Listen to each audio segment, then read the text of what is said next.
Good evening, everyone. This is Stacy from Las Vegas. Just received an update from Doug Knowles off the website It Matters How You Stand that the 3%er of Idaho founder arrested after process server says he threatened her with a gun.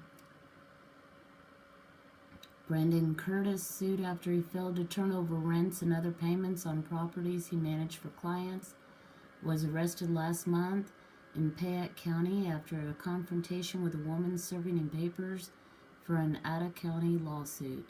The incident happened August 9th when the process server for Tri-County Process Serving of Boise went to a Fruitland home rented by Curtis in the 400 block of Northwest 9th Street. The woman said she knocked on the front door moments later. Curtis came from around the back side of the house and confronted her. "Get the blank off my property. I have a gun and I'm going to use it," the woman said, Curtis told her, according to an incident report filed by Officer Brian Wallace of the Fruitland Police Department. "I'm going to blank shoot you if you don't get off my blank property." Curtis, who was about 25 feet away from the woman, had his right hand on the butt of his handgun, with a snap of his holster undone, she said. As Curtis was yelling at her, he pulled the gun partially out of the holster, she told police. After telling Curtis she would leave, the woman left the papers concerning the lawsuit filed in Idaho County by Woodside Properties on the porch. As she got into her vehicle, Curtis approached and tried to hand her back the papers. He ended up shoving them under the windshield wiper.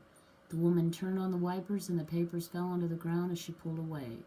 "I was fearful for my life," the woman told police after driving to the Fruitland Police Department. She spoke to Wallace, who said she was crying. "While I was speaking with the victim, I could visibly see she was upset.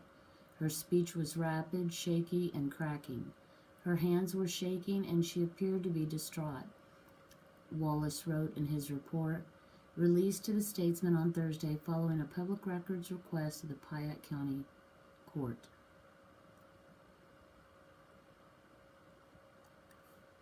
Fruitland Police Chief J.D. Huff later spoke by telephone with Curtis, 43, who said he had no trespassing signs posted on the property and that the woman illegally trespassed.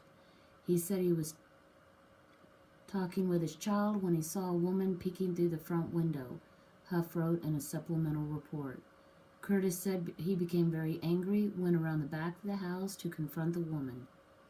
Curtis said he yelled profanities at the woman and demanded that she identify herself. He said the woman dropped her papers on the doorstep and retreated to her vehicle.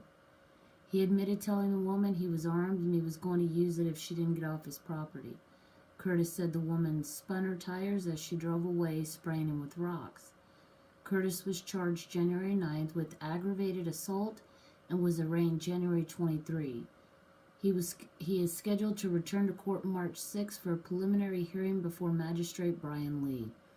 In the Idaho County case brought by Woodside Properties, the company won a default judgment of $5,219 on January 12th against Curtis and his dissolved companies, Curtis Property Management and Liberty Property Management. Curtis came under public scrutiny after he portrayed himself as a successful Meridian property manager in a story that appeared in the Oregonian during last year's standoff at the Malheur National Wildlife Refuge.